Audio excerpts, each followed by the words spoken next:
आपने अक्सर मूवीज़ में, सीरीज़ में देखा होगा कि जब 2 या 3 लोग मिल करके कोई कांड कर देते हैं, कोई अपराध करते हैं, कोई क्राइम करते हैं, तो पुलिस का काम होता है उनमें से उस ग्रुप को तोड़ना और उसमें से किसी एक को सरकारी गवाह बनाना। अब वो सरकारी गवाह कैसे बन सकता है? क्योंकि वो क्या होता है, वो सह अपराधी होता है, क्योंकि जो अपराध हुआ उसमें उसका भी योगदान है। बट इसकी भी बड़े कैटेगरी है। Hello students, welcome back to my class. और आज की क्लास है भारतीय साक्ष्य अधिनियम 2023 के यूनिट 4 की बहुत ही इंपॉर्टेंट टॉपिक, जिसका नाम है सह अपराधी। आपके एग्ज़ाम में चाहे एलएलबी के सेमेस्टर्स एग्ज़ाम हो, चाहे फिर जुडिशरी के एग्ज़ाम हो, इससे रिलेटेड कोई भी क्वेश्चन आएगा अगर, तो आप जो मैं आंसर फॉर्मेट करवा रही हूँ, जो कंसेप्ट क्लियर कर रही हूँ, उसको ध्यान से सुन लीजिएगा। तो सारे क्वेश्चंस को आप सॉल्व कर सकते हैं बहुत ही आसान तरीके से, क्योंकि इसी के थ्रू मैं आपको पूरा आंसर फॉर्मेट करना बताऊंगी, कीवर्ड्स के साथ साथ ही साथ जो महत्वपूर्ण जो केसेस हैं, वाद हैं वो, और कौन से सेक्शन में क्या है, इसका भी कोडिंग के साथ याद कराने की कोशिश करूंगी। तो क्लास को पूरी ज़रूर देखिएगा और बिना स्किप किए देखिएगा, और उसके बाद इस कीवर्ड्स को नोट डाउन कर लीजिएगा। तो जब हम भारतीय साक्ष्य अधिनियम के अध्याय 9 में जाते हैं, तो अध्याय 9 किसके बारे में बात करता है? आप जब बेयर एक्ट उठाइएगा देखिएगा, अध्याय 9 बात करता है साक्षियों के बारे में। अब ये जो साक्षी हैं वो, उनके बारे में टोटल 8 तरह के साक्षी माने गए हैं। अब आप अगर आंसर की शुरुआत जेरेमी बेंथम के कथन से करेंगे तो आपके आंसर बहुत ही कंप्लीट माना जाएगा।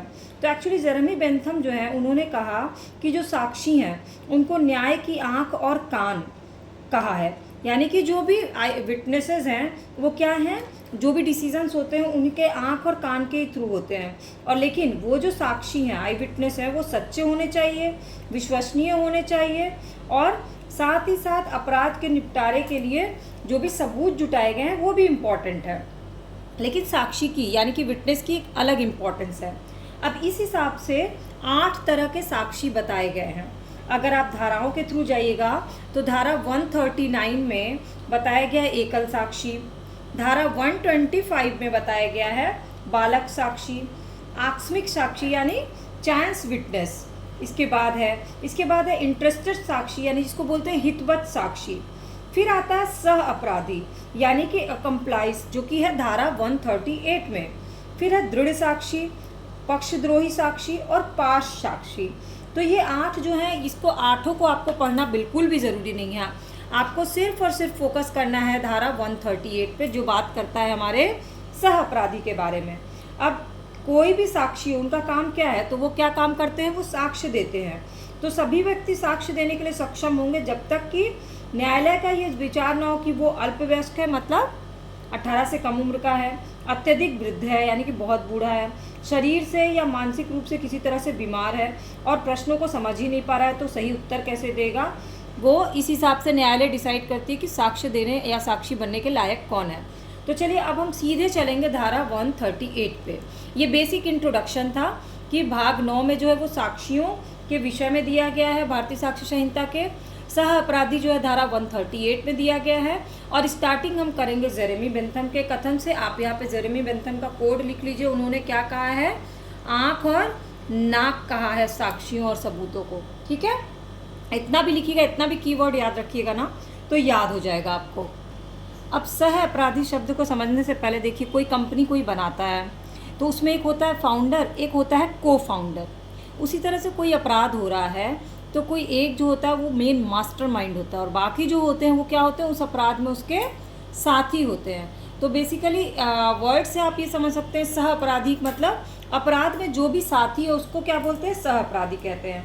अब जो भारतीय साक्ष्य अधिनियम 2023 है, वो सह अपराधी शब्द की परिभाषा कहीं देता ही नहीं है, केवल इस शब्द का यूज़ किया गया, सह अपराधी शब्द का यूज़ किया गया, लिखा गया धारा 138 में। यानी कि इसका परिभाषा जो है वो हम वाद के थ्रू समझने की कोशिश करेंगे। तो अगर आपको लिखना है तो आप क्या लिखोगे कि सह अपराधी वो व्यक्ति होता है जो अपराध करने में बराबर साथी होता है। मान लीजिए जैसे कोई किसी को घूस देता है, तो घूस लेना तो अपराध है ही, लेकिन किसी लोक अधिकारी को घूस देना भी अपराध है। जो ले रहा है वो भी अपराध कर रहा है और जो दे रहा है वो भी अपराध कर रहा है, ठीक है। ये एक छोटा सा एग्जाम्पल है। और कोई व्यक्ति जो लोक अधिकारी को घूस देने का प्रस्ताव रखता है, सिर्फ प्रस्ताव ही रखे, देने से पहले एक प्रस्ताव रखा जाता है, वो भी क्या है, वो भी अपराधी है, ठीक। अब आगे बढ़ते हैं। सह अपराधी के हम टर्म को तो समझ गए कि जो भी व्यक्ति किसी भी अपराध में भागीदार होता है, सहयोग होता है, वो सह अपराधी है। अब ये जो अपराध है इसमें योगदान के भी आधार दिए गए हैं। मतलब कैसे, एक तो प्रथम वर्ग का होगा योगदान और एक द्वितीय वर्ग का योगदान होगा, और कार्य के बाद, और तीसरा होता है जो घटना हो गई उसके बाद आपने कोई योगदान दिया। अब ये कैसे समझा जाएगा, चलिए वो समझते हैं। जो तो पहला वर्ग है ना, प्रथम वर्ग में सह अपराधी वो होते हैं जो सच में अपराध करते हैं। रियल में जो अपराधी होते हैं वो प्रथम वर्ग में आते हैं, जैसे जिन्होंने हत्या की हो वो प्रथम वर्ग के अपराधी हैं। द्वितीय वर्ग के सहअपराधी वे व्यक्ति जो अपराध के समय उपस्थित रहते हैं और अपराध बढ़ाने में सहयोग करते हैं। जैसे मान लीजिए 4 लोग मिल करके हत्या कर रहे हैं, उनमें से किसी एक ने जो है वो जिसकी हत्या हो रही है उसका हाथ पैर पकड़ा, यानी कि हत्या करने में उसने सहयोग दिया है, तो वो क्या हो गया, द्वितीय श्रेणी का सहअपराधी हो गया। इसके बाद है कार्य के पूर्व के सहयोगी वो व्यक्ति होते हैं जो अपराध करने में सलाह देते हैं, अपराध के लिए उकसाते हैं। अपराध के लिए उकसाना जो होता है वो द्वितीय श्रेणी में आता है, ठीक है। और ये व्यक्ति निश्चित रूप से सहअपराधी होते हैं, क्योंकि सहयोग सिर्फ अपराध मतलब सिर्फ इसमें फिजिकली सहयोग करना ही नहीं होता है, मेंटली या आप अपनी बातों से भी किसी को अपराध करने के लिए प्रेरित कर रहे हैं तो वो भी क्या हो गया, उकसाना या उत्साहित करना, वो भी आप क्या हो गए, आप सहअपराधी हो गए, क्योंकि आपने उस अपराध को करने में मदद कर दी। अब जो तीसरा टाइप का मैंने बताया कि कार्य के बाद सहयोगी अपराध वो भी सहअपराधी होते हैं, उसको कैसे समझ सकते हैं। मान लीजिए 2 व्यक्ति या ये 4 व्यक्ति किसी की हत्या करके भाग गए और किसी 5वें के घर में जाकर के रुक गए, और 5वें के घर में अनजाने में नहीं रुके, उस 5वें ने सपोर्ट किया उनको छुपाने के लिए, और साथ ही साथ उनको ये सुविधा दी कि उनको दंड से बचा सकें, उनको सहायता की कि वो कहीं और भाग सकें, उनको पुलिस की गिरफ्तारी से बचाते रहे, यानी कि अपराधी क्या हुए, उसके संरक्षण में रहे। किसी को भी संरक्षण देना किसी भी तरह का या सहयोग देना, ये क्या है, तीसरे श्रेणी में आ गया। तो ये भी क्या हो गया, वो भी क्या हो गए, सह अपराधी हो गए। तो इस तरह से अपराधी सह अपराधी कितने तरह के हो गए, 3 कैटेगरी के हो गए। एक जो डायरेक्ट इन्वॉल्व है, एक जो घटना के समय साथ में है, एक जो उकसाते हैं या उनके उकसाने पे कोई घटना होती है, और चौथा अगर आप इनडायरेक्टली आप किसी को संरक्षण और सहयोग भी दे देते हैं तो आप क्या हैं, सह अपराधी हैं। क्लियर। अब अगला सवाल उठता है कि जो सह अपराधी है वो क्या सक्षम गवाह माना जा सकता है, क्योंकि कई बार क्या होता है कि या तो पुलिस के प्रेशर में या फिर पुलिस के प्रेशर में या अपने आप को उस अपराध से बचाने के लिए बहुत सारे लोग जो होते हैं वो बैकआउट कर जाते हैं और सरकारी गवाह बन जाते हैं ताकि वो बच जाएं उससे। तो क्या उनको सक्षम गवाह माना जा सकता है। तो बेसिकली इसमें कहा गया नियम में कि सह अपराधी एक सक्षम गवाह है। कैसे, तो धारा 138 के अनुसार नियम ये है कि एक सह अपराधी अभियुक्त के खिलाफ सक्षम गवाह और दोष सिद्धि इसलिए अवैध नहीं होगी क्योंकि वो सह अपराधी के मौखिक साक्ष्य से होता है।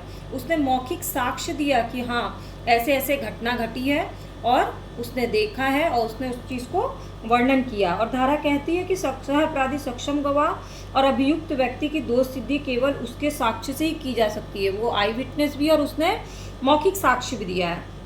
दूसरी ओर ये भी माना जाता है कि जो दोष सिद्धि वो कर रहा है क्या वो वैध है, तो वो जो दोष सिद्धि केवल सह अपराधी के मौखिक साक्ष्य पे आधारित हो अगर हो तो वो वैध माना जाएगा, क्योंकि सह अपराधी जो भी बातें बता रहा है और जो भी चीज़ें वो साक्ष्य बता रहा है कि हाँ आप जाइए घटना स्थल पे, वहाँ पे आपको ये इस जगह पे वो गन मिल जाएगी या इस जगह पे वो चाकू मिल जाएगा, तो वो जो भी बातें मौखिक बता रहा है उसको परिपुष्ट करने के लिए वो साक्ष्य भी दे रहा है। तो ऐसे में न्यायालय को ज़रूरी नहीं है कि उस साक्ष्य को जाके वो जांच करे, क्योंकि वो अपने आप उस सारे मौखिक गवाही का साक्ष्य भी दे रहा है। तो इसलिए उसका क्या है, नहीं उसको माना जाएगा सक्षम गवाह और उसकी दोष सिद्धि को अवैध कहा जाएगा क्योंकि वो सरकारी गवाह बन चुका है। तो अभी तक जो आपने समझा है उसको मैं थोड़ा सा स्टैंडर्ड लैंग्वेज में बता देती हूँ कि जब कुछ व्यक्ति मिलकर कोई अपराध करते हैं तो वो क्या कहलाते हैं, सह अपराधी कहे जाते हैं। और सह अपराधी ऐसे व्यक्ति को कहते हैं जिसने अपराध में क्या किया हो, बराबरी से हिस्सा लिया हो। जहाँ कई व्यक्ति मिलकर अपराध करते हैं वो अपने अपराध का कोई सुराग नहीं छोड़ते हैं, और जहाँ अनेक लोग मिलकर के अपराध करते हैं वो अपने अपराध का कोई ना कोई सुराग छोड़ ही देते हैं। तो सुराग नहीं छोड़ते हैं, और जो सुराग नहीं छोड़ते हैं तो वो साक्ष्य बन सके। इसलिए पुलिस क्या करती है, किसी एक को उनमें से ग्रुप में से सरकारी गवाह के रूप में बदल देती है और बोलती है कि अगर तुम सरकारी गवाह बन जाओगे तो हम तुम्हारे क्षमा याचना के लिए वो करेंगे और तुम्हारे जो भी अपराध तुमने किए हैं वो क्षमा कर दिया जाएगा कोर्ट के द्वारा। और वो जो है वो सरकारी गवाह बन जाता है, साक्षी बन जाता है और अपने ही साथियों के विरुद्ध वो क्या दे देता है, साक्ष्य दे देता है अपने साथियों के विरुद्ध। ठीक है। अब ऐसे सरकारी गवाह जिसे अंग्रेजी में एकम्प्लिस कहा जाता है कि साक्ष्य का मूल्य है वो धारा 138 में दिया गया है। धारा लिखना भी ज़रूरी हो जाता है क्योंकि इसके बिना क्या होगा, आपका आंसर कंप्लीट नहीं होगा। अब इसके लिए हम जाएंगे भारतीय साक्ष्य अधिनियम की धारा 119 के एक दृश्य दिया गया है उसमें, और धारा 138 में न्यायालय को अधिकार है कि वो सह अपराधी को परिसाक्ष्य के आधार पे अभियुक्तों की दोष सिद्धि कर सकता है। चूंकि सह अपराधी स्वयं भी अपराध में शामिल है इसलिए प्रत्येक स्थिति में वो विश्वसनीय नहीं होंगे। जैसा मैंने आपको बताया कि चूंकि वो खुद भी अपराध में शामिल है लेकिन अब अपराध की सज़ा से खुद को बचाना चाह रहे हैं इसलिए वो सरकारी गवाह बन गए, इसलिए उनकी गवाही पूरी तरह से विश्वसनीय नहीं मानी जाएगी। तो इस सह अपराधी को एक सक्षम गवाह तो माना जाता है लेकिन वो खुद दोष सिद्ध, मतलब उसका दोष भी सिद्ध होता है क्योंकि उसने अपने साक्ष्य जो दिए उसमें वो भी दोषी है। अब चलिए एक केस देख लेते हैं। ये वाद जो है बहुत ही स्टोरी आपकी क्लियर कर देगा। कैसे क्लियर करेगा, तो इसमें क्या होता है, एक फर्जी डॉक्टर होता है, ये आप कोड लिख लीजिए, एक फर्जी डॉक्टर या नीम हकीम की कहानी है। ठीक है। अब ये फर्जी डॉक्टर जो है एक औरत को बताता है कि तुम्हारे यहाँ बच्चा होगा और दूसरी औरत को बोल देता है कि तुम्हें कहीं से गढ़ा हुआ धन मिलेगा। अब ये, लेकिन इसके लिए तुम दोनों को क्या करना पड़ेगा, बच्चों की, लड़कियों की हत्या करनी होगी, बलिदान देना होगा लड़कियों का। उसने ये बात बोल दी और इसके बाद क्या हुआ कि कई सारी लड़कियों की हत्या हो गई। तो जो नीम हकीम बाबा हैं वो अपराधी थे, उनको क्षमा दे दी गई और वो सरकारी गवाह बन गए।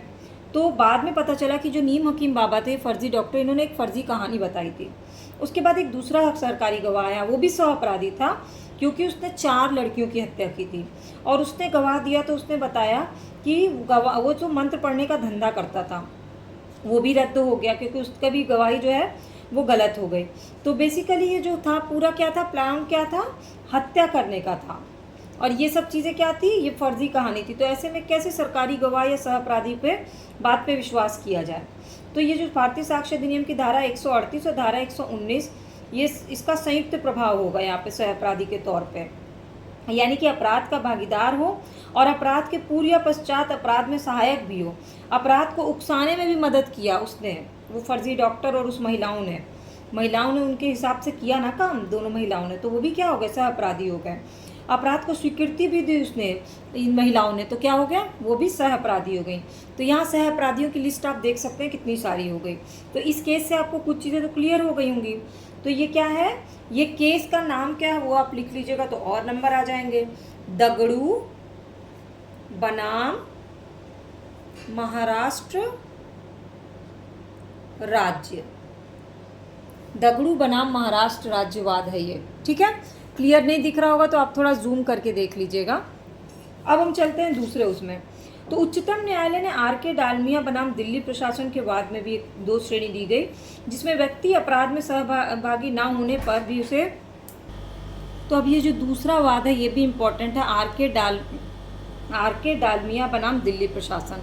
तो ये क्यों इम्पोर्टेंट है, पहले इस वाद की कहानी सुना देती हैं। इसमें क्या हुआ कि कंपनी का जो धन है, वो फंड जो है, वो आपराधिक दुर्विनियोग का प्रश्न इसमें दिया गया कि कंपनी के एक अधिकारी ने एक ब्लैंक चेक बम्बई से अपने अन्य अधिकारी के हस्ताक्षर के लिए दिल्ली भेजा और उसने ये तय की गई राशि का उल्लेख करके उसे भुंजा ले, ऐसा सोचा कि चेक वो करवा लेगा। चूँकि यह आपराधिक योजना दिल्ली स्थित अधिकारी के हस्ताक्षर के बिना नहीं हो सकती थी, इसलिए उसे इस अपराध में सह अपराधी माना गया। तो बेसिकली इसमें ये क्या बताया गया कि ऐसा व्यक्ति जिसने चोरी की संपत्ति ये जानते हुए प्राप्त की हो कि वो संपत्ति जो है क्या है, चोरी की है, तो वो भी क्या हो गया, सह अपराधी हो गया। यहाँ पे आप कीवर्ड लिख लीजिए, ब्लैंक चेक, कोरा चेक का केस था ये अगर लिख लीजिएगा तो कीवर्ड तो आपको याद रहेगा। अब एक और प्रश्न जो इसी में ऐड होता है कि धारा 138 और धारा 119 इन दोनों का कंपैरिजन थोड़ा सा पूछा जाता है। अब इसको याद करने के लिए 19 का टेबल पढ़ लीजिए, 19 दूनी, इस तरह से आपको इन दोनों का कंपैरिजन जो है वो पूछा जाएगा। तो धारा 138 में अभी तक आपको क्लियर हो गया कि एक सह अपराधी, धारा 138 के अनुसार एक सह अपराधी एक सक्षम साक्षी है और एक सह अपराधी के असंपुष्ट साक्ष्य पर आधारित दोष सिद्धि अवैध नहीं होगी। तो धारा 138 क्या करिएगा, सक्षम साक्षी मानता है सह अपराधी को, ठीक है। वहीं इसके उल्टा धारा 119 ख की उपधारा प्रतिपादित करती है कि एक सह अपराधी विश्वास के योग्य नहीं है, ये मानता है कि सक्षम साक्षी नहीं है। क्यों? क्योंकि इसका मानना है कि बहुत ही विरोधाभास है, क्योंकि कई बार क्या होता है, जो सह अपराधी होते हैं वो अपराध में सहयोग तो कर लेते हैं, लेकिन वो बहुत अनैतिक व्यक्ति होता है जिसके अंदर कोई पवित्रता नहीं होती है। वो दूसरे अपराधी पर अपना सारा दोष मढ़ देता है और खुद अपना सारा दोष उस पर डाल लेता है और खुद सरकारी गवाह बन करके उस अपराध की सज़ा से बचने की कोशिश करता है। इसलिए धारा 119 ख क्या बोलती है कि सह अपराधी जो है वो सक्षम साक्षी नहीं माना जाएगा, उसका विश्वास करने योग्य, उसके तर्क, उसके नियम मानने योग्य नहीं होते हैं और न्यायालय को जब तक उसकी पुष्टि ना कर ले कि जो भी वो गवाही दे रहा है, जो भी साक्ष्य दे रहा है अविश्वसनीय नहीं है, तभी जाकर के न्यायालय कोई निर्णय देगा। तो एक सह अपराधी में विश्वसनीयता के लिए जो भी कहानी कही गई है, उसकी ईमानदारी सिद्ध करने के लिए उसने जो घटनाक्रम पूरा बताया वो स्वाभाविक है, सही है कि नहीं, उसने जो साक्ष्य दिए हैं वो सही है कि नहीं, उस पर कोई संदेह तो नहीं है। ये सारी चीज़ें रिलेटेड किस किस चीज़ें हैं, धारा 138 और धारा 119 ख से। अब इसके बाद क्वेश्चन आता है कि सह अपराधी के साक्ष्य के आधार पर दंड क्या है। तो सह अपराधी के साक्ष्य के आधार पर दंड के लिए आप जाइए स्वर्ण सिंह बनाम पंजाब राज्य AIR 1957 में उच्चतम न्यायालय का केस है। इससे आपको ये चीज़ समझ में आ जाएगा कि इसमें कहा गया, उच्चतम न्यायालय ने कहा कि निसंदेह सह अपराधी एक सक्षम साक्षी होता है, पर चूंकि वो भी अपराध में भाग लिया हुआ है और वही तथ्य उसके साक्ष्य को दागदार बना देता है, इसलिए सह अपराधी के साक्ष्य पर दंड देने पर न्यायालय शुरू में हिचकती है कि वो सही है या गलत है, इसका क्या प्रूफ है जो वो गवाही दे रहा है। और आशा नहीं की जा सकती है कि वो पूरी कहानी जो भी सुना रहा है वो एकदम सही सुना रहा हो। यह सह अपराधी उसको क्या है, साक्ष्य जो दे रहा है वो सही साक्ष्य दे रहा है, इसलिए उसकी छोटी छोटी बातों का भी क्या होगा, संपुष्टि करना ज़रूरी है, तभी माना जाएगा कि सह अपराधी के साक्ष्य के आधार पर तभी न्यायालय जो वो दंड देगी। इसमें आप क्या लिखिएगा, स्वर्ण सिंह बनाम पंजाब राज्य केस, और इसका कीवर्ड क्या लिखिएगा, साक्ष्य के आधार पर दंड देने में हिचकना। तो इसका कीवर्ड आपने लिख लिया, सह अपराधी के साक्ष्य के आधार पर दंड देने पर हिचकना। अब क्वेश्चन बनता है कि क्या सह अपराधी की गवाही की संपुष्टि आवश्यक है और क्यों आवश्यक है। तो जब हम सामान्य रूप से इसको, आप पहले इस लाइन को लिख लीजिए, तो सह अपराधी की गवाही की संपुष्टि क्यों आवश्यक है, संपुष्टि, इसके लिए भी एक वाद लिखेंगे, सीताराम साव बनाम झारखंड राज्य। कैसे, पहले इस वाद को जैसे समझेंगे ये क्लियर हो जाएगा। अब इस वाद में क्या है कि अपहरण, लूट और हत्या की गई और कार के ड्राइवर ने अन्य अभियुक्त के साथ मिलकर अपने मालिक की पत्नी का अपहरण करके उसे लूटा और उसकी हत्या कर दी। इनमें से एक अपराधी जो है वो एक बाली साक्षी बन गया और उसने अपराध की घटने का पूरा सिलसिलेवार जानकारी दे दी। उसने बताया कि हत्या का षड्यंत्र कैसे रचा गया, कैसे कार्यान्वित किया गया, मृतका के शरीर पे जो घाव पाए गए और लूट हुई, जो धन लूटा गया वो ड्राइवर के पास मिल गया। तो ये अपराध क्या हो गया, पूरी तरह से साबित हो गया। इसलिए अपीलार्थी की अपील खारिज करके उसे दंडादृष्टि को यथावत कायम रखा गया, यानी कि ये सह अपराधी की गवाही की संपुष्टि मानी गई। इसमें आप कीवर्ड क्या लिखोगे, तो कीवर्ड क्या है इसमें, ड्राइवर द्वारा लूट की गवाही दी गई और उसके पास से धन भी मिल गया। तो अपने आप क्या हुआ, एक सिलसिलेवार जिस तरह से जानकारी दी थी वो साबित हो गया। तो बेसिकली ये जो सह अपराधी की गवाही की संपुष्टि क्यों आवश्यक, इसके पीछे का रीज़न है क्योंकि ह्यूमन नेचर क्या होता है कि जब भी वो किसी अपराध में फंस जाता है तो सबसे पहले वो अपने आप को बचाने की कोशिश करता है और अपने आप को बचाने के लिए वो दूसरों को फंसाता है, यानी कि उसका चरित्र क्या होता है, अनैतिक होता है, क्योंकि वो अपने साथियों के साथ क्या कर देता है, विश्वासघात कर देता है। और कई बार क्या होता है, अपराध करने के बाद पकड़े जाने पर ये ज़्यादातर अपराधियों में ये बात देखी गई है और सोचे समझे विश्वास करके ये लोग, ऐसे लोग ज़्यादा खतरनाक होते हैं। इसीलिए जो सह अपराधी की प्रवृत्ति है उस पर अपने ऊपर से दोष हटाने की होती है और दूसरों पे थोपने की होती है। दूसरा कि वो अपने साथियों के साथ विश्वासघात करते हैं और इस चक्कर में कई बार न्यायालय को भी धोखा में रख देते हैं और कपट कर देते हैं, एक बनावटी कहानी सुना के। तीसरा कि सरकार उसे क्षमा कर देगी, इस कारण से वो क्या बन जाते हैं, सरकारी गवाह या इकबाली साक्षी बन जाते हैं और सरकार के पक्ष में ही अच्छी अच्छी बातें करके केस के कहानी सुना देते हैं, भले ही उससे रिलेटेड उनके पास कोई साक्ष्य ना हो। तो इसीलिए सह अपराधी की गवाही की संपुष्टि होना बहुत ज़रूरी है, ताकि जो इकबाली साक्षी के रूप में वो बनते हैं ना, उसका वो मिसयूज़ ना कर सके और किसी गलत को सज़ा ना मिल जाए। अब अगला क्वेश्चन बनता है कि अपराध का साथी जो होता है और सह अपराधी में अंतर क्या होता है। तो अपराध का साथी जो होता है ऐसा व्यक्ति जो है तो अपराध को करने में सहयोग देता है, यानी कि किसी अपराध को करने में जो सीधा साथ दे वो, और अपराध स्थल पे भी मौजूद रहे, उसको अपराध करने में उसकी भूमिका हो, वो परामर्श दे कैसे करना है अपराध, ऐसा व्यक्ति जो होता है वो क्या होता है, अपराध का साथी होता है। तो बेसिकली अपराध का साथी आवश्यक रूप से क्या है, सह अपराधी होता है, पर ये ज़रूरी नहीं है कि कोई सह अपराधी भी अपराध में सहयोगी या साथी हो। जैसे किसी चोरी किए गए संपत्ति को अपने पास रखना, तो ये आप क्या है, अपराध के साथी नहीं है, आप क्या हैं, सह अपराधी हैं। अपराध का साथी एकदम क्लियर है कि अपराध करते समय जो साथ में हो।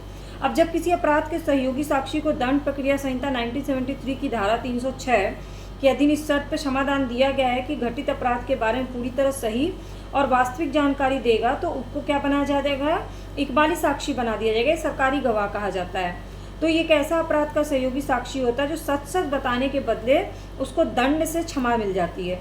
इसलिए स्पष्ट है कि जो इकबाली साक्षी होता है यानी सरकारी गवाह होता है, अपराध के सहयोगी हो या साक्षी नहीं हो। ठीक है, तो ये होते हैं अपराध के साक्षी। अब इसमें क्या है, जैसे किसी का अपहरण या बलात्कार हुआ तो जो सह अपराधी नहीं माना जाएगा। अपहरण या बलात्कार के प्रकरण में जो भी अभियोक्ति है वो क्या होगा, सह अपराधी नहीं माना जाएगा। अब अगला सवाल ये बनता है कि जो ये संपुष्टि होगी अपराध की, ये संपुष्टि की मात्रा क्या होगी। तो जहाँ तक सवाल ये है कि सह अपराधी के साक्ष्य को किसी तरह और कितनी संपुष्टि होनी चाहिए, इसका कोई निश्चित नियम तो है ही नहीं, कोई निश्चित पैमाना है नहीं।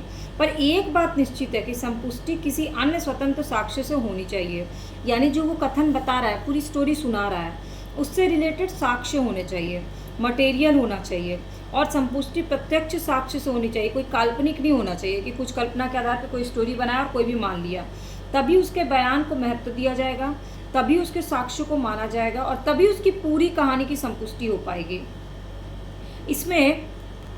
इसमें एक वाद है, बलवंत कौर बनाम यूटीओ चंडीगढ़ का वाद है। ठीक, अब इसका कीवर्ड लिख लीजिएगा, पहले वाद सुन लीजिए। इसमें 15.5 साल की विवाहित लड़की का एक व्यक्ति से गलत संबंध था और उसने गलत संबंध को सही रूप देने के लिए संबंधित व्यक्ति को पति को मार डालने के लिए कहा। उसने एक और साथी को लेकर पति को मार डाला और साथी जो था उसका वो सरकारी गवाह हो गया। अब उसने परिसाक्ष्य में कहा कि लड़की अभियुक्त के साथ गलत संबंध थे और उसने पति की हत्या करने के लिए उससे कहा था। इन परिसाक्ष्यों की संपुष्टि किसी अन्य द्वारा नहीं हुई क्योंकि ये बात तो स्टोरी उसने सुनाई, इसलिए मात्र सह अपराधी के साक्ष्य पे अभियुक्त लड़की और उसके मित्र को दंड नहीं दिया जा सकता था। दूसरी ओर सुरेंद्र सद बनाम बिहार राज्य के मामले में उच्चतम न्यायालय ने कहा कि सह अभियुक्त का साक्ष्य विश्वसनीय होना चाहिए और जो भी उसने दिए हैं बात कहे हैं तथ्य वो तात्विक होना चाहिए, मतलब उसका एक साक्ष्य होना चाहिए। तो ये जो बलवंत कौर वाला है मामला, इसमें क्या हुआ, परिसाक्ष्यों की संपुष्टि नहीं हुई, इसलिए उसको सही नहीं माना गया क्योंकि उसने सिर्फ एक स्टोरी बताई, उसके लिए कोई साक्ष्य प्रस्तुत नहीं किया।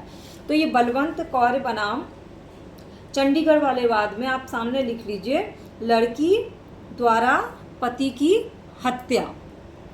तो लिख लिया आपने, लड़की ने मित्र के साथ मिलकर पति की हत्या की और इस तरह से आपको ये। अब आते हैं हम कंक्लूजन पे। तो जब आप इसको कंक्लूड करिएगा ना तो आपको धारा 119 को और धारा 138 के प्रावधान में सामंजस्य बताते हुए कंक्लूड करना है। इसमें आप चाहें तो एक वाद भी लिख सकते हैं, सुरेश बाहरी बनाम बिहार राजवाद। वैसे इतने वाद याद नहीं रह जाते एग्जाम में, तो भी आप बता सकते हैं। इसमें उच्चतम न्यायालय ने कहा कि धारा 119 ख और धारा 133 के मध्य सामंजस्य स्थापित करते हुए कहा कि इन दोनों धाराओं में कोई भी विरोधाभास है ही नहीं, क्योंकि धारा 119 ख में प्रतिपादित नियम को ध्यान में रखते हुए धारा 138 के अंतर्गत कार्य करते हुए किसी सह अपराधी को असंपुष्ट परिसाक्ष्य पे किसी अभियुक्त को दोष सिद्ध किया गया तो ऐसा करना अवैध नहीं होगा, क्योंकि धारा 138 ऐसे कार्य को स्पष्ट वैधता देती है, क्योंकि धारा 138 बताती है कि सह अपराधी है और वो वैध है। तो ये अच्छा हुआ होता है यदि धारा 119 ख और धारा 138 को के परंतुक के रूप में रखा गया होता, तब स्थिति यह होती कि एक सह अपराधी सक्षम साक्षी होगा और उसके परिसाक्ष्य पर दोष सिद्धि करना अवैध नहीं होगा। अगर उसने कोई साक्ष्य दे दिया तो वो अवैध नहीं माना जाएगा। पर ध्यान में ये रखना होगा कि जो सह अपराधी है वो एक विश्वसनीय सरकारी गवाह नहीं है, क्योंकि वो क्या कर रहा है, अपने दोष से बचने के लिए अपने मतलब लोगों को धोखा दे रहा है और ये उसके चरित्र पर, इसलिए उस पर चरित्र पर ध्यान देना बहुत ज़रूरी है। तो अब आपका कंसेप्ट क्लियर हो गया। भारतीय साक्ष्य अधिनियम 2023 के अध्याय 9 में साक्षियों के बारे में कहा गया है। और ये जो अब फटाफट से रिवीजन करवा रही हूँ मैं, अध्याय 9 में साक्षियों के बारे में कहा गया है। साक्षियों के बारे में कई तरह के साक्षी बताए गए हैं, जिसमें से 8 तरह के साक्षी बताए गए, जिनमें हमारे लिए इम्पोर्टेंट है धारा 138 में कहा गया साक्षी, जो कि होता है सह अपराधी। अब इसके बाद अगर स्टार्टिंग करेंगे हम जेरेमी बेंथम से, जिन्होंने कहा है कि जो सह अपराधी होते हैं या सरकारी गवाह होते हैं वो किसी भी केस के आँख और नाक होते हैं। फिर आता है कि अपराध में साथी 2 तरह के होते हैं, 3 तरह के होते हैं सहयोगी। एक तो प्रथम स्तर के जो डायरेक्ट इन्वॉल्व होते हैं, घटना स्थल पे होते हैं। दूसरा जो कि उकसाते हैं किसी को। और तीसरा जो घटना होने के बाद सपोर्ट करते हैं, जैसे किसी को छुपाना, संपत्ति रखना, चोरी की। अब ये जो अपराधी होते हैं ये 4 लोग हैं। कोई मान लीजिए उसमें से कोई एक ने मेन घटना कारित की, बाकी 3 लोग क्या हैं, सह अपराधी हैं। तो उकसाना, संरक्षण और सहयोग इसके कीवर्ड हैं। इसके बाद आता है क्या सह अपराधी को क्या सक्षम गवाह मानना चाहिए अगर वो सरकारी गवाह बन रहा है, पुलिस उसको बना रही है सरकारी गवाह। तो पहले तो वो मौखिक साक्ष्य देगा, लेकिन सिर्फ मौखिक साक्ष्य जो है वो वैध नहीं होंगे, क्योंकि सुराग उसका चाहिए। सरकारी गवाह बनने के लिए हो सकता है वो अपने साथियों को धोखा दे रहा हो। इसमें एक वाद है फर्जी डॉक्टर वाला, जिसमें लड़कियों की हत्या के लिए प्लान किया गया था, और ये वाद है दंगड़ू बनाम महाराष्ट्र राज्य का वाद। इसके बाद है RK डालमिया बनाम दिल्ली प्रशासन का वाद, जिसमें चोरी की संपत्ति जबकि ब्लैंक चेक वाला मामला था, वो वाला वाद है। जो आपको कीवर्ड्स याद होंगे तो आप एग्जाम में इसी फॉर्मेट में लिख लीजिएगा। फिर क्वेश्चन आता है कि धारा 138 और धारा 119 क में आपसी सामंजस्य है, तो आप बोलिएगा, बताइएगा कि धारा 138 जो है वो सह अपराधियों को सक्षम साक्षी मानती है, जबकि धारा 119 कहती है कि नहीं, सक्षम साक्षी नहीं माना जा सकता है, क्योंकि कई बार अपराध से बचने के लिए और उसकी सज़ा से बचने के लिए कोई भी सरकारी गवाह बन जाता है, एक मनगढ़ंत कहानी भी सुना देता है। तो जब तक कोई साक्ष्यबोध ना दे तथ्यों के, तब तक नहीं मानना चाहिए, और इसकी पूरी पुष्टि होनी चाहिए। अब बात पुष्टि पे आई तो सह अपराधी के साक्ष्य के आधार पर दंड क्या है, तो इसमें वाद क्या है, स्वर्ण सिंह बनाम पंजाब राज्य का। तो सह अपराधी के साक्ष्य के आधार पर दंड नहीं दिया जा सकता है, सिर्फ उनके बोलने के आधार पर। सह अपराधी के गवाही की संपुष्टि आवश्यक है, और क्यों आवश्यक है इसके लिए वाद है सीताराम साव बनाम झारखंड राज्य, जिसमें ड्राइवर जो है वो एक औरत के द्वारा लूट और उस पर हत्या की गई, उसकी गवाही दिया, और ड्राइवर के पास वो धन भी बरामद हो गया। यानी कि उसने सिर्फ गवाही नहीं दी बल्कि गवाही से रिलेटेड चीज़ें भी अवेलेबल कराई, तो सीधा सज़ा मिल गई। इसमें सक्षम साक्षी उसको माना गया। इसके बाद है अपराध का साथी और सह अपराधी में अंतर क्या है। तो जो अपराध के समय साथ में वो अपराध का साथी है, और सह अपराधी मतलब अपराध होने के बाद भी जो साथ दे रहे हैं वो सह अपराधी हैं। इसके बाद है कि जो चीज़ संपुष्टि होगी सरकारी गवाह बनने के बाद उसकी बातों की, उसकी मात्रा कितनी है, तो इसका कोई लिमिटेड मात्रा नहीं है, बस उसके दिए गए मौखिक जो बातें हैं उसको प्रूफ करने के लिए फैक्ट्स के साथ साथ दस्तावेज या कुछ भी मटेरियल वैसा होना चाहिए। इसके लिए केस है बलवंत कौर बनाम चंडीगढ़ का, जिसमें एक लड़की थी जो कम एज की थी, और उसने अपने मित्र के साथ मिलकर अपने पति की हत्या कराई। एक सरकारी गवाह बना, उसने ये पूरी स्टोरी सुनाई, पर इस स्टोरी के पीछे उसके पास कोई फैक्ट थे नहीं कोई प्रूफ करने के लिए, तो वो नहीं माना गया सरकारी गवाह के तौर पे। इसके बाद हम लिख देंगे निष्कर्ष। निष्कर्ष हमेशा क्या होना चाहिए, पॉजिटिव होना चाहिए। निष्कर्ष में अगर आप एक वाद लिख देते हैं तो निष्कर्ष आपका एकदम बल्ले बल्ले हो जाता है। तो सुरेश बाहरी बनाम बिहार राज्य का वाद लिख दीजिएगा, जिसमें उसने कहा है कि 119 ख और 138 के प्रावधान में आपस में कोई भी विरोधाभास है नहीं, दोनों एक दूसरे के क्या है, परंतुक है। और फिर आप अपनी तरफ से 2-3 लाइन एक्स्ट्रा जो आपका दिमाग उस समय कहे वो लिख दीजिएगा, तो आपका आंसर कंप्लीट हो जाएगा। इस स्ट्रक्चर को नोट डाउन कर लीजिएगा, ताकि एग्जाम में सिर्फ इस स्ट्रक्चर को रिवीजन करिए और आपको क्या हो, पूरा इस क्वेश्चन को आप अब ये ध्यान रखिएगा कि सह अपराधी से रिलेटेड कोई भी क्वेश्चन पूछे आपको आंसर यही लिखना है, क्योंकि डायरेक्ट इनडायरेक्ट घुमा के क्वेश्चन आपसे यही आंसर जानना चाहता है। सारे वाद नहीं याद है तो कोई बात नहीं, वादों की कहानी अगर याद है तो भी आपका आंसर कंप्लीट माना जाएगा, और अगर वाद याद है तो बहुत ही बल्ले बल्ले है। और कंक्लूजन हमेशा पॉजिटिव होना चाहिए। इंट्रोडक्शन में किसी नाम के साथ अगर करते हैं, जैसे जेरेमी बेंथम का लिखते हैं, तो आपको एक्स्ट्रा नंबर मिल जाएंगे। तो ये छोटी छोटी सी चीज़ें होती हैं जो हमें अपने आंसर राइटिंग में ध्यान देना होता है। आपको ये क्लास कैसी लगी नीचे कमेंट सेक्शन में बताइएगा। कोई डाउट क्वेरी क्वेश्चन रह गया हो तो वो भी पूछ लीजिएगा, और चैनल के सब्सक्राइब और फॉलो बटन को क्लिक कर लीजिएगा, तो आपको फ़ायदा ये हो जाएगा कि अभी सारी क्लासेस की जो अपडेट होगी वो आपको फ्री ऑफ कॉस्ट नोटिफिकेशन मिल जाएगी, क्योंकि ऐसा ना हो कि कोई क्लास आपसे छूट जाए। इसलिए फॉलो या सब्सक्राइब बटन को क्लिक कर लीजिएगा, और अगर आपके कोई फ्रेंड भी एग्जाम दे रहे हैं तो उनसे इस वीडियो को, इस क्लासेस को शेयर कर लीजिएगा, ताकि उनका भी थोड़ा फ़ायदा हो जाए। तो चलिए फिर अगली क्लास में हम फिर मिलेंगे भारतीय साक्ष्य अधिनियम के। अब इसको पढ़ने के बाद अगर आप बुक पढ़िएगा तो आपको बुक यूँ चुटकियों में याद हो जाएंगे, क्योंकि कई बुक्स के कलेक्शन के साथ मैंने आपको एक स्ट्रक्चर रिप्रेजेंट कर दिया है, और इस स्ट्रक्चर के आधार पर आपका 5 पन्नों का आंसर बिल्कुल अच्छे से तैयार हो जाएगा।